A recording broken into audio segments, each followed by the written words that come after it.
I think for me, it really came about from being two things. I came out of seminary, a perfectly useless degree that, taught me maybe how to handle some scripture and church history and some philosophical ideas. But they didn't even teach preaching. So, I mean, I was useless. I mean, all the basic things with the local pastor, but we went to an inner city church, which, yes, as the head said, became known as, we changed its name to South Melbourne Restoration Community, which then became a church planting movement in the inner city.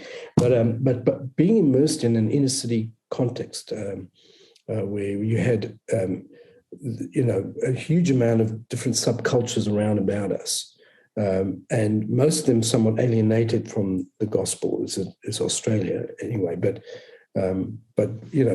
in a sense, we felt like we were in like a subcultural version of Papua New Guinea. Now, Papua New Guinea, for those who don't know, is a relatively small country, maybe like a small American state, but it has about 1,000 different language groups. It's phenomenal.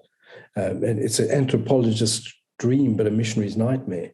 And there was the metaphor for us. We found ourselves in this context, which was so complex, and we were trying to reach LGBTQ, all the rest now, we call them now, but anyway, the gay community, and everything from that to street people and Jewish people, and we managed to plant churches among them all. But it was like Papua New Guinea, and it was a challenge.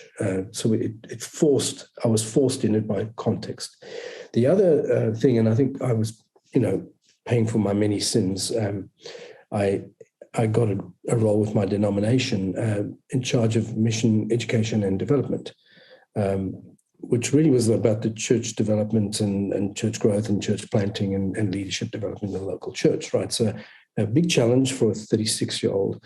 But basically that gave me the helicopter view. And because from there I had to kind of look at the inherited understanding of the church, and how there was this mismatch. And this is where New Begin became exceedingly useful for me, because I began to see the flaws at the level of the whole system.